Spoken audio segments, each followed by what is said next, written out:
Welcome to ACI. I'm Huang, host of this podcast series. So, in the previous episode, we explored Vietnam, a country on the mainland of Southeast Asia, in terms of its geography, population, and cultures. Ravaged by the anti American War, Vietnam's economy in the late 70s and 80s stagnated until a bold and progressive stride was made in 1986. That shrewd move, named the Doi Moi Plan, banished the shackles encircling Vietnam and has been a cornerstone of the country's development ever since. To help us understand more about this plan, I have invited Dr. Hieu, who has had many years of experiences studying socio-economic policies of Vietnam from 1986 till the present. Welcome. Well, thank you for having me here today. Right, so let's dive right in. We all know that in 1975, Vietnam won the war and was reunified, and everyone's excited for a fresh start, right? But things didn't exactly take off like a rocket ship, so can you tell us what happens there? Well, you got it right. The decision to go full scale with nationalization had a significant impact. In theory, this would ensure a fair distribution for everyone, but in practice, this policy suffocated private businesses. Right, so what happened to these businesses exactly? Yeah, those kind of just disappeared. And instead, we have these big state owned companies that sometimes felt more like slow moving bureaucracy, where everyone just focused on getting things done, become more important than actually being productive. Right, bureaucracy, not exactly a recipe for economic success. And the interesting thing is, well, even though that these state-run companies weren't exactly efficient, the government still ended up spending a ton of money to keep them afloat, which wasn't ideal. It's kind of like filling a leaky bucket, and because there weren't many businesses run by people anymore, there was a lot of extra cash floating around, with not much to buy. This made prices go way up, and kind of like everything at the store suddenly cost twice as much. Right, so people still had the money, but not much to spend it on. Yeah, pretty much it was like that. Right, so as I know, Vietnam at the time didn't have much economic interaction with other countries as well, right? So is that also a factor leading to this very miserable situation? Partly, the government wanted Vietnam to be self-efficient, which meant making everything they needed themselves and not trading much with other countries. This kind of shut them out of the global economic party. Right, so next up, let's talk about agriculture. So back then, the government put a bunch of farms together under their control. How did that affect things? It wasn't the best policy. Farmers didn't feel like they were really working for themselves on these big farms, so they put more effort into their own smaller plots. This meant less food being produced overall, which led to the food shortages by the late 70s. Right, so by the mid 80s, Vietnamese economy wasn't doing so well. Were there any other challenges besides the internal factors? Well, of course there was. First, the relationship with China was in jeopardy. Vietnam and China weren't exactly besties anymore. China used to give us a lot of aid, but that stopped in 1977. Plus, Vietnam was getting more involved into Cambodia's affairs, and this made other countries not keen on trading with Vietnam. Why so? Because other countries thought that Vietnam was essentially invading Cambodia? Yeah, I believe so. And the consequences of Vietnam's engagement in Cambodia was a number of embargo and trade blockades posed by other countries. Well, we were really in a big struggle at the time, but we were quite close with socialist countries, right? Didn't that help? Yes, it did, and we were really dependent on those countries, especially the Soviet Union.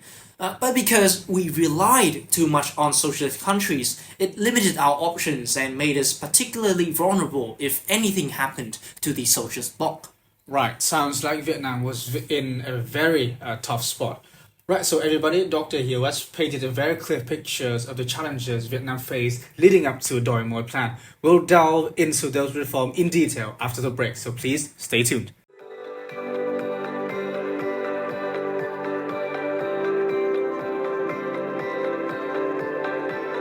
Right, everybody, welcome back. Last time we talked about the tough situation in Vietnam before 1986.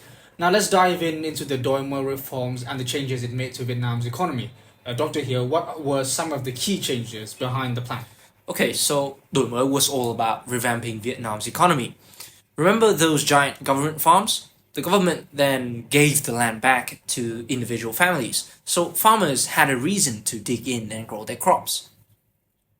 Right, I think this would work out because people will work harder, right? Because when they grow stuff for themselves and for their families. Yeah, and Doi Moi also opened the doors for Vietnam to trade with more countries.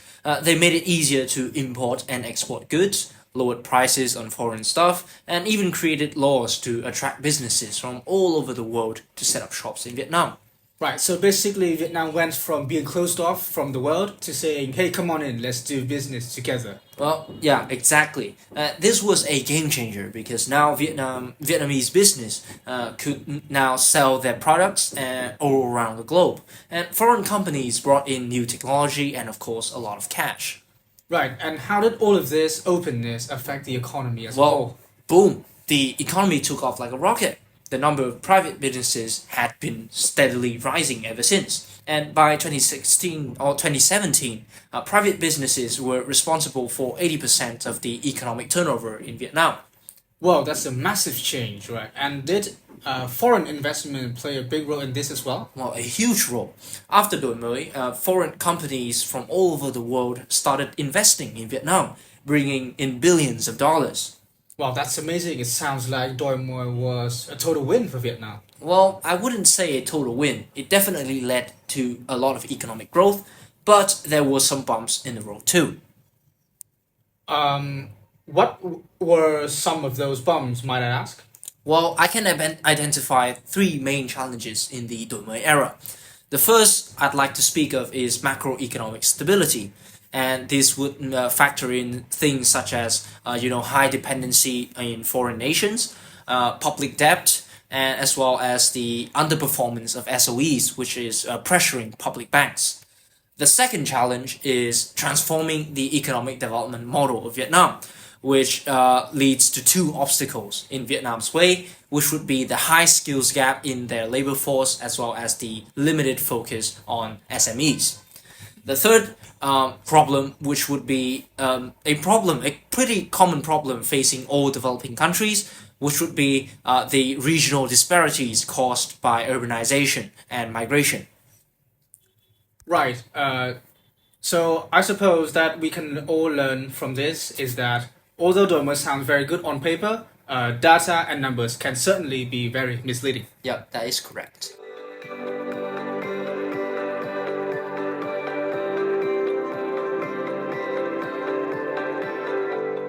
Right. And I remember that you mentioned how tense relation between Vietnam and other countries, notably the China and the US, were before this plan. So to liberate the economy, I suppose that Vietnam also had to implement diplomatic policies, didn't it? Because economies around the world must be interconnected somehow. Yeah, well, of course, because we all know that diplomacy goes hand in hand with the economy. Right. And so what diplomatic policies did the Vietnamese government execute in the Doi Moi plan exactly? Well, to list them all would take days, but I think all those policies can be perfectly summarized into one phrase: more friends, less enemies. Oh, right. I once read that Vietnamese people love peace so much. Is that reflected in your very brief recap of diplomatic policies under the plan? Well, in a sense, yeah. The Vietnamese government planned to cement the country's relationships with other nations, and our history is riddled with wars and battles, so we value and cherish a peaceful environment. Alright, I see. So more friends and less enemies. And Vietnam has been very successful in integrating with the wider world, hasn't it? Yeah, thanks to the diplomatic strategy, Vietnam has become a member of many international organizations like the WTO and APEC. Vietnam has also been elected to many important United Nations organizations, such as UN Security Council, UN Social Economic Council, and UN Human Rights Council. We established diplomatic relations with all members of the United Nations, having comprehensive strategic partnership with 7 countries. Wow, what remarkable milestones those are. But what about the role of Vietnam in the region, South Asia, and in ASEAN?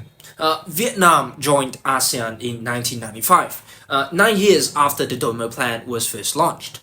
Since then, Vietnam has helped ASEAN partners with non-regional players such as China, Russia, India, and the EU. Vietnam was a founding member of the ASEAN Regional Forum, and in times of the COVID-19 pandemic, Vietnam demonstrated its bravery in leading the role of rotating president. Right, so we can see that the Vietnamese global presence is more and more being recognized as a pivotal member of many international organizations and potential strategic partners for other countries. But are there any challenges remaining? Well, there surely are some challenges. The 7th CPV Congress in June 1991 marked a clash between traditional and progressive ideologies within Vietnam. So forming ties with some countries was rather difficult during several years after the Doi Moi Plan. External challenges for Vietnam include the shift of unipolar to a more bipolar and multipolar regional order. Right, I have to interrupt you right there. But what did you mean by unipolar and multipolar? Well, I mean that the US is no longer the only dominant economy in the world. Others have risen to compete for the say over international affairs. And one of these economy is China, Vietnam's powerful neighbor. And there have been disputes between China and Vietnam over territory. Given the world context, evidently the friends over foes watchword has become evidently harder to maintain. And Vietnam is also expected by every nations around the world to play a more active role in maintaining regional stability and economic cooperation. That's both a hard-earned honor and an earnest responsibility.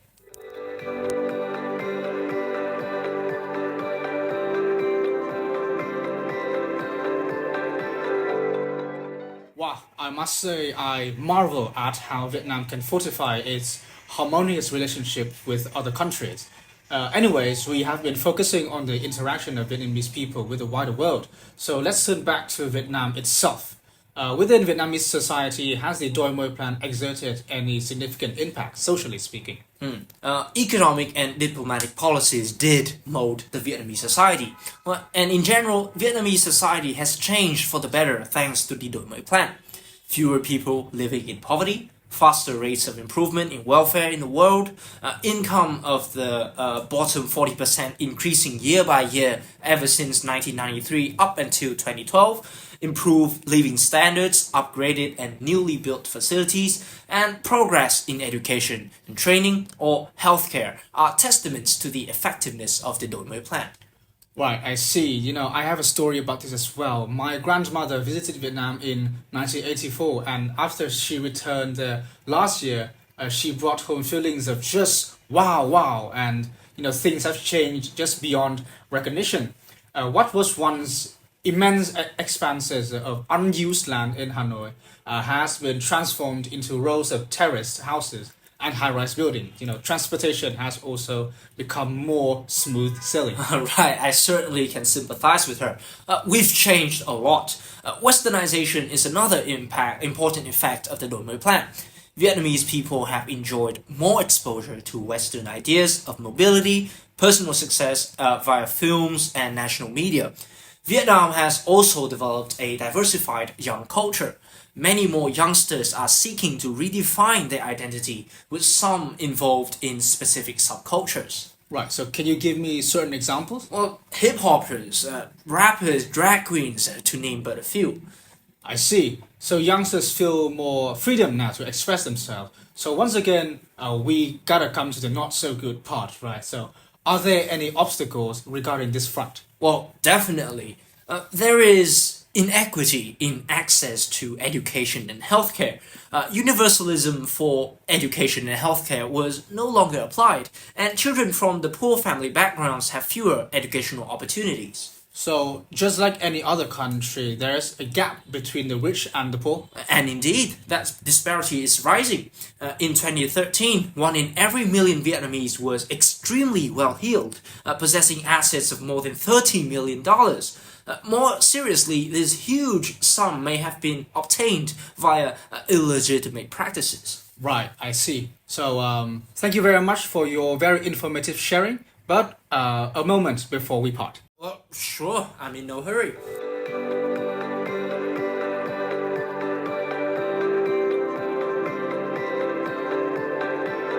Right. So I have received some questions from the audience, and when they have emailed me about this episode. Oh, really? There are people interested in this topic out there. Well, of course there are. So I've received around 9 to 10 questions here. So I'll pick 2, and would you mind answering them? Well, go ahead. I believe I can satiate their request. Right, how confident you are. So let's start with the first question. So, do you think that westernization also exerts negative impacts, particularly leading to the erosion of traditional cultures in Vietnam? Well, admittedly, traditional cultures in Vietnam have somewhat relinquished their dominant position to new subcultures and cultural ideals influenced by the West. However, these two can coexist. Traditional cultures are still alive, preserved, and promoted by older generations and by a few young, interested people. Right. And do you think that dyeing one's hair, for example, can be considered a manifestation of some subcultures? Well, yeah, and many subcultures express themselves through the color of hair.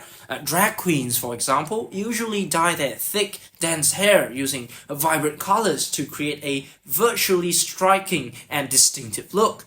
And dyed hair is surely one of the means to stand out in a society with traditionally black-haired individuals.